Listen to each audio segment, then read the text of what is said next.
Okay, so the first thing we're going to do is we're going to go here to the back side underneath the bumper. As you can see, between the tow hook, between the exhaust pipe, there's going to be a star bolt right here on the hitch receiver itself. We're going to remove that, and then we are going to sandwich our brackets with the long end down in between that. Now we want to move it, you see you've got a slot here, so that way it's universal for both sides, so it doesn't matter which bracket you use, but you want to move that to the closest edge of that hitch. Now you see that we've removed the bolt, and we are going to put that now in between our bracket. So here's our bracket, and we're going to attach that now. And this piece of the hitch receiver has a rounded edge. That actually helps guide, if you notice, that bracket into place for an absolute perfect fit, and it helps keep that straight as well. So get your bolt down tight and you should be set, and then you're going to repeat that on the other side. And now try to get your brackets evenly spaced so they look the same on both sides, obviously.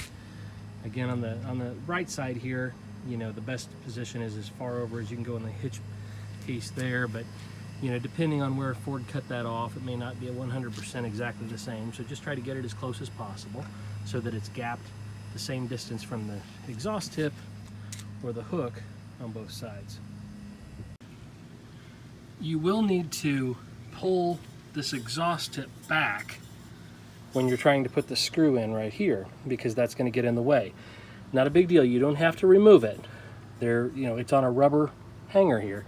You just have to pull real hard. You get it out of the way. As you can see, it moves. You can get your bolt in there, and then you're ready to go. Okay, as you see, we've got one side installed. Now you can see this is also a tight fit right here for these little screws on each side. So you can use a bit for this, but if it's too tight and you don't want to take the exhaust off, you can manage with a pair of vice grips. They've got grooves, and you'll notice the grooves here on the outside of our bolt here. It'll grab those and you can turn those. If you do that, obviously you'll save yourself a lot of time from having to move that exhaust tip, but just be very careful that you're not scratching the powder coat finish on the light. But if you're very careful, you can do it that way. Gets it nice and snug, and then you're ready to move on to the next one. Another thing to notate, since this is upside down and you have to sit your nuts inside here for your bolt to come through, because that's what they fasten to. It's difficult to do it from being upside down, obviously.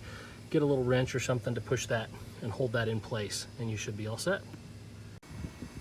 Now we have both of our lights installed, and now we just need to run the wire harness, zip it up to the frame, and connect it to the switch.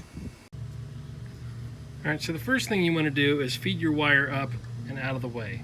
So you see where this little opening is here, behind this plate that your light is bolted to.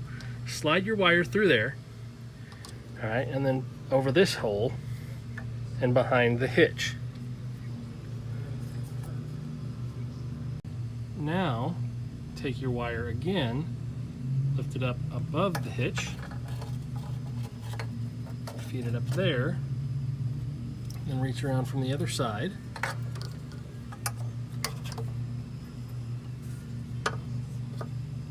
And pull it through there. Just like this. Now it's going to be located somewhere right here behind your spare tire. Now plug in your driver's side plug. Now you will also want to have this out behind that hitch the same way on the other side. So you're going to get your harness from the other side. You're going to bring your plug in, make sure that you bring it up and behind this cable, and then you're going to plug it in here.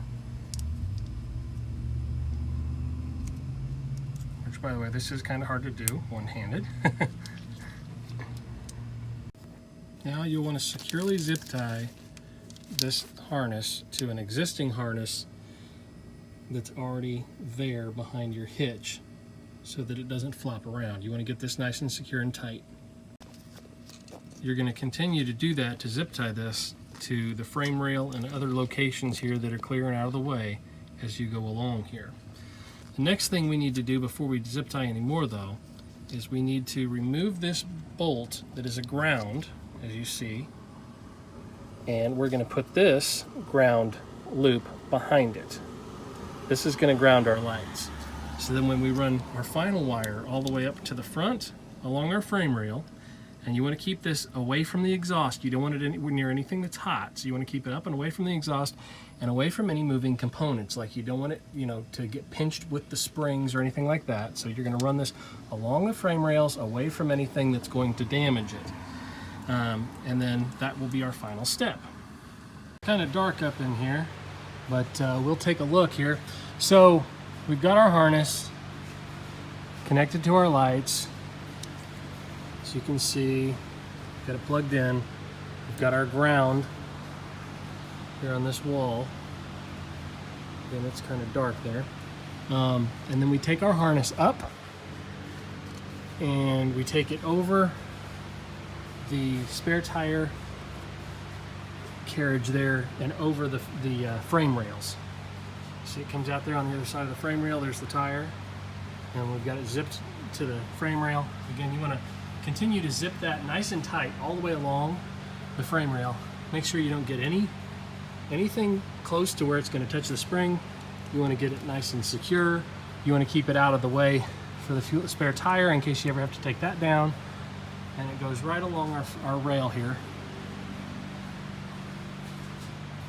And again, up and over, up and over. You just got to work your way around. Make sure you don't get it caught in any place where there's like flexible rubber grommets. You don't want it to get pinched. There's some places along the body that you have that. You also don't want to get it anywhere near the exhaust. See, here's the exhaust, so I ran it on the outside here. The exhaust is on the inside. Come around, working our way around the rail. Get back here. All right, so you can see it go down the rail there. Back over again. And we get toward the middle of the truck here. This is just below the passenger side door. Trying to get this back so you can have some light. Along the frame rail again here. Got it secured to a wire harness that's already there. Along our frame rail. There's another harness here. Good place to secure it right here. This little bump out behind the front wheel. Now as we go up and under here, we got a little bit more light up here. Now we're in the front wheel well. So took it right from this point here behind this fender well. All right, so behind that fender well, pulled it up securely against a harness going inside. This is again on the passenger side fender well, and zip tied it to this group of harnesses going up into the engine bay right there. And that should bring us out right by the battery, or right by the firewall, and really right where we need to be to make our connection. All right, so now we're back topside again, and you can see right here where this wire came out. We zip tied it to the harness coming in right behind the battery. And here is our harness. That's exactly where we really need it. We can now make our connection right under here to our switch panel wires, and we can zip tie this to these other harnesses to keep it from moving around. Once we do that, we're done. And there we have it. That's our final cleanup and zipped up wires, and everything is nice and tidy.